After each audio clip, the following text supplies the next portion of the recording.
थोड़ा सा समझने का प्रयास करते हैं कि हाई स्कूल के मैथ के बहुपद चैप्टर से एक सवाल है जो कि बहुत इंपॉर्टेंट है, अक्सर परीक्षा में पूछा जाता है। देखिए कैसे क्या दिया गया है।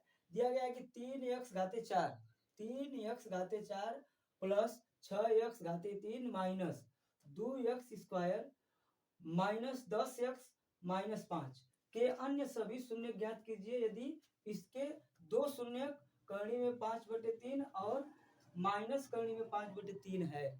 ठीक, अब देखो क्या कह रहा है ना कि इसमें आपको क्या करना है कि शून्य यानी कि ये तो शून्य दिया ही है, लेकिन इस शून्य के माध्यम से जो गुणनखंड होगा उस गुणनखंड के शून्य ज्ञात करना है, यानी कि वो गुणनखंड क्या होगा यदि इसके शून्य ये हैं। तो अब सबसे जरूरी बात होती है कि जो दिया गया शून्य होता है हम क्या कर लेते हैं कि निकाल लेते हैं कि मतलब ये क्या है। देखिए जो शून्य होता है, शून्य हमेशा x का मान होता है, यानी अल्फा और बीटा का मान होता है ये शून्य। ये दिया गया है कि यदि कोई गुणनखंड या बहुपद दिया गया होता है तो उनके शून्य होते हैं, दो शून्य होंगे या तो तीन शून्य होंगे। तो यहाँ पर दो ही शून्य दिया गया है। ठीक, कह रहा है कि अगर आपके इस बहुपद के अन्य सभी शून्य ज्ञात कीजिए यदि इसके दो बहुपद ये दिए हैं। तो इसके अलावा भी देखते हैं कि कौन से बहुपद है, अरे कौन सा वो शून्य है जो इसके माध्यम से निकल सकते हैं। देखिए ध्यान से, पहली बात यह है कि आपको ये पता होना चाहिए कि जो आपका जो ये शून्यक होते हैं, शून्यक दिए गए गुणनखंड का यक्स का मान होता है। ठीक, जो गुणनखंड हम करते हैं तो यक्स का मान जो प्राप्त होता है वही शून्यक होता है। देखिए तो हम जानते हैं कि यदि ये शून्य प्राप्त हुए होंगे तो ये अल्फा और बीटा का मान होगा।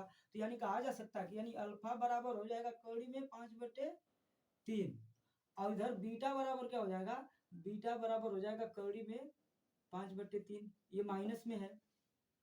ठीक, ये माइनस में 5/3 है, तो कहीं ना कहीं ये दोनों यक्स का मान होता है। तो देखिए यानी कि यक्स बराबर कहीं ना कहीं ये आ जाता है, यानी यक्स बराबर कड़ी में 5/3 और दूसरा यक्स बराबर ठीक माइनस करनी में 5/3।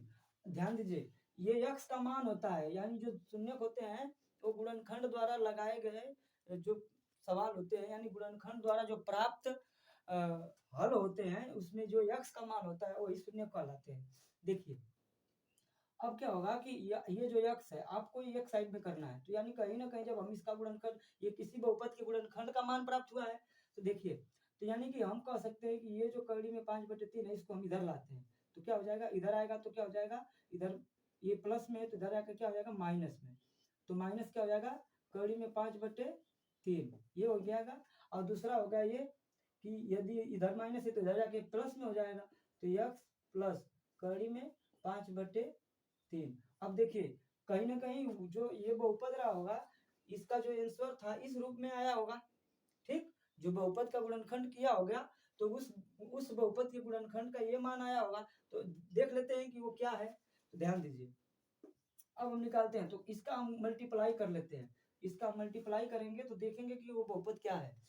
तो देखिए इसका जब हम मल्टीप्लाई करते हैं तो क्या आता है यक्स। अब यक्स का गुणा यक्स में करेंगे तो क्या हो जाएगा x², और फिर यक्स का गुणा इसमें करेंगे तो प्लस हो जाएगा कड़ी में 5/3। कड़ी में 5/3 हो जाएगा। अब देखो यक्स का इन दोनों में गुणा हो गया, अब कड़ी में 5/3 का इन दोनों में गुणा करेंगे तो गुणा करेंगे तो सबसे पहले माइनस हो जाएगा। अब माइनस में यक्स का गुणा करेंगे इसका इसमें तो क्या हो जाएगा कड़ी में 5/3 यक्स हो जाएगा। ठीक, अब देखिए ये भी इसके साथ गुणा किया तो यहाँ पर भी x हो जाएगा। क्यों, क्योंकि x का x में गुणा करेंगे तो x² हो जाएगा। अब फिर इसके बाद क्या होगा कि इसमें गुणा करेंगे x का तो कड़ी में 5/3 x हो जाएगा। अब फिर इसका जब गुणा करेंगे तो माइनस हो जाएगा, तो माइनस कड़ी में 5/3 x हो जाएगा। इसके साथ गुणा करेगा तो अब ध्यान दीजिए यहाँ पर माइनस है तो माइनस लग जाएगा। इसके बाद देखिए कड़ी में जब दो संख्याओं जब एक ही संख्या कड़ी में होती है और दो बार होती है उनका गुणा तो कड़ी से बाहर हो जाता है। ये नियम आपको पता होना चाहिए। तो जब देखो कड़ी में यहाँ पर भी है कड़ी में यहाँ पर भी है तो दोनों में गुणा होगा, दोनों में जब गुणा होगा तो क्या हो जाएगा कड़ी से बाहर हो जाएगा, यानी कि 5/3 हो जाएगा। ठीक, अब 5/3 हो जाएगा तो अब क्या करेंगे कि यहाँ पर देखिए ये प्लस दिया हुआ है कड़ी में 5/3 और यह माइनस कड़ी में 5/3 दिया हुआ है, तो यानी कि ये कैंसिल हो जाएगा। जब ये कैंसिल हो जाएगा तो क्या आएगा x² -5/3। यानी कि बहुपद आपका ये वाला निकल कर आया। यानी कि हमको क्या करना है कि जब शून्य ज्ञात करना होगा तो इससे इस दिए गए बहुपद में भाग करनी होगी। ठीक, दिए गए बहुपद में भाग करेंगे किससे, एक्स स्क्वायर माइनस 5/3 से हम भाग देंगे इस वाले बहुपद में। तो देखते हैं कितना आता है। देखिए सबसे जरूरी बात होती है कि हम क्या करेंगे, इस बहुपद को पहले लिख लेते हैं। ठीक, इतना इतना चीज समझ में आ गया होगा। और जब इतना आ गया होगा तो एक बार आप लोग देख लीजिएगा कि कैसे हम लगाए हैं। ठीक, अब क्या करते हैं, अब इससे हम इस बहुपद में भाग देंगे। तो क्या दिया हुआ है यहाँ पर देख लेते हैं कि एक्स स्क्वायर माइनस 5/3 इससे भाग देना है किसमें, 3x⁴ plus 6x⁴ minus 2x² minus 10x-5 इसमें भाग देना है। ठीक, अच्छा चलिए लगाते हैं। देखिए यहाँ पर आपको पहला वाला यानी कि पहला वाला पद किसी भी कंडीशन में आपको कटना चाहिए, यानी कि डिवाइड हो जाना चाहिए। एकदम इजी है, देखिए एकदम समझ में आएगा। यहाँ पर x² है, ठीक, यहाँ पर आपके पास x² है, तो और क्या चाहिए, देखिए आपके पास 3 नहीं है तो हम यहाँ पर 3 लिख लेंगे। ठीक, x² आपके पास है, तो जब x² आपके पास है तो कितने की जरूरत है, x² की जरूरत है। क्यों, क्योंकि इसमें हम x का x में गुणा करेंगे तो 2 और 2 4 हो जाएगा, यानी x⁴ हो जाएगा। और 3 नहीं दिया हुआ है तो 3 से गुणा कर देंगे, तो 3 का गुणा करेंगे इसमें तो क्या हो जाएगा, 3x⁴ आई बात समझ में। अब देखिए, अब इसका इसमें भी गुणा होगा, तो देखिए अगर इसका इसमें गुणा करेंगे तो कितना आएगा, तो -5/3 -5/3 गुणे 3x² गुणा करेंगे तो 3 से 3 कैंसिल हो जाएगा, तो आएगा कितना, -5x²। ठीक, तो -5x²। अब गुणा करेंगे तो कितना आएगा, यहाँ पे जो स्क्वायर है स्क्वायर वाले के सामने लिखना है, तो यहाँ पर माइनस कितना आ जाएगा, 5x²। ठीक, अब देखिए क्या करेंगे, इनका चिन्ह बदल देंगे, ये प्लस है तो माइनस हो जाएगा, या माइनस है तो प्लस हो जाएगा। और इसको क्या कर लेते हैं, कट जाएगा। और जब ये कैंसिल हो जाएगा तो क्या बचेगा, 6x⁴। ठीक, अब देखिए यहाँ 5 प्लस में दिया हुआ है, यहाँ 2 माइनस में दिया हुआ है, तो इसका मतलब ये घटेगा, तो 5 में से 2 जाएगा, कब बचेगा, प्लस 3x² माइनस 10x-5। ठीक, अब देखिए आपके पास 6 भी नहीं है, आपके पास केवल x² है, तो हम यहाँ पे 6 लिखेंगे। क्या लिखेंगे, 6। लेकिन आपके पास कितना है, x² है, इसका मतलब आपको x चाहिए। क्यों, क्योंकि एक x की कमी है ना, तो x। अब इसका मल्टीप्लाई इन दोनों में करेंगे तो देखो 6 कम 6 हो जाएगा, x का x में गुणा करेंगे, x² में गुणा करेंगे तो कितना हो जाएगा, x³ हो जाएगा। अब क्या करेंगे, इसका गुणा इसके साथ करेंगे, देखिए ध्यान से एक बार और देख लेते हैं, -5/3 गुणे 6x गुणा करेंगे तो देखो 3 से काटेंगे इसको तो 2 बार में कट जाएगा, तो 5 गुणा के 10x आ जाएगा। और इसके सामने लिखेंगे क्या, 10x। कोई दिक्कत, अब ध्यान दीजिए, अब क्या करना है कि इसको माइनस कर लेते हैं और इसको प्लस कर लेते हैं, और ये कैंसिल हो जाएगा। ठीक, और देखिए यहाँ पे 10x से 10x है, माइनस प्लस है तो कैंसिल हो जाएगा, बचेगा कितना, 3x² माइनस 5। ठीक, अब देखिए आपके पास x² है, कमी किसकी है, केवल 3 की, तो जिसकी कमी रहती है वही यहाँ पर लिखते हैं, तो +3 लिख देंगे। ठीक, 3 लिख दिए। अब क्या करेंगे, इस 3 का इसमें मल्टीप्लाई करेंगे, तो देखिए हम 3 का इसके साथ गुणा करेंगे तो क्या हो जाएगा, 3x² हो जाएगा। बचा क्या, माइनस, यहाँ पर देखिए -5/3 गुणे कर लेंगे किससे, 3 से, तो काटेंगे तो कितना आ जाएगा, -5 आएगा ना, तो यहाँ पे लिख लेंगे -5। देखिए -5 आया है, तो यहाँ पे क्या लिख लेंगे, -5, यहाँ पे हो जाएगा माइनस, ये हो जाएगा प्लस, ये भी कैंसिल, ये भी कैंसिल, आएगा कितना, 0।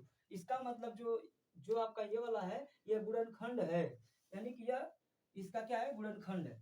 लेकिन आपको गुणनखंड के निकालने के लिए नहीं कह रहा है, बल्कि ये कह रहा है कि अन्य सभी शून्य ज्ञात कीजिए। ठीक, यानी कि अन्य सभी शून्य ज्ञात करना है, तो देखेंगे आपके पास ये वाला बहुपद निकल कर आ गया ना, तो हमको इसका शून्य निकालना है।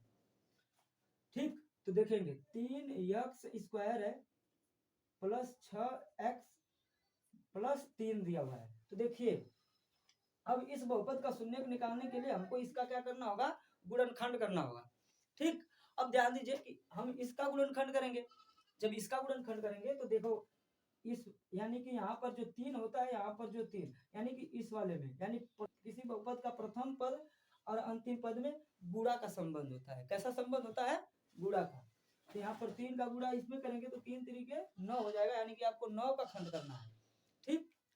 9 का ऐसा खंड करना है कि यानी कि उन दोनों को जोड़ेंगे तो 6 आना चाहिए, अगर आपस में गुणा करेंगे तो 9 आना चाहिए। तो ऐसा एक है, देखिए 3x² हो जाएगा। तो अगर हम खंड करेंगे तो यहाँ पर देखिए प्लस 3x हो जाएगा और फिर प्लस 3x हो जाएगा। तो देखिए 3x 6x भी हो जाएगा और गुणा करेंगे तो 3 तरीके 9 भी हो जाएगा। ठीक। अच्छा, इसके बाद क्या करेंगे? प्लस 3। अब देखिए क्या करेंगे। अब देखो यहाँ पर इसको क्या कर लेंगे, कोष्टक में इस तरीके से कर लेते हैं, इस तरीके से कोष्टक में कर लेते हैं तो आ जाएगा कितना, 3x कॉमन ले लेंगे। देखिए 3x में इस निकल जाएगा, 3 से 3 कैंसिल हो जाएगा और x निकल जाएगा तो ये वो x बच जाएगा। और ये देखिए 3 से ये पूरा खत्म हो जाएगा, सेम है ना। तो यहाँ ये इससे खत्म हो जाएगा कई बार में, एक बार में, यहाँ पे 1 लिख लेंगे। ठीक। अब प्लस इसमें देखो 3 कॉमन है तो क्या होगा, 3 से 3 कैंसिल हो जाएगा तो बचेगा क्या, x, और 3 से यहाँ 3 कैंसिल हो जाएगा तो बचेगा +1।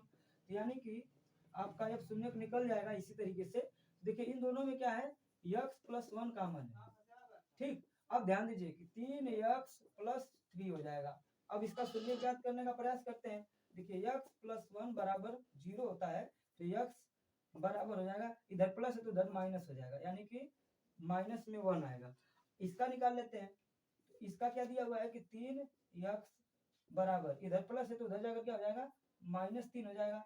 x बराबर, अब देखिए इधर गुणा का संबंध है, इधर जाकर तो भाग हो जाएगा, यानी कि -3/3 काटेंगे तो एक बार में कट जाएगा, यानी x बराबर कितना आएगा, -1। यानी कि 2 शून्य का आपको यहाँ पर भी मिल गए, एक यानी कि एक शून्य का आपका -1 है और दूसरे का शून्य भी -1 है, यानी 2 शून्य किस तरीके से निकल कर आ जाएगा। यही आपके सवाल में पूछ रहा था कि मतलब कि शून्य ज्ञात कीजिए, तो अन्य जो 2 शून्य है वो ये है, यानी कि -1 फिर -1। क्लियर आया ना। चलिए, तो अब फिर अगले वीडियो में इसी तरह से मिलेंगे, आपको बताया जाएगा।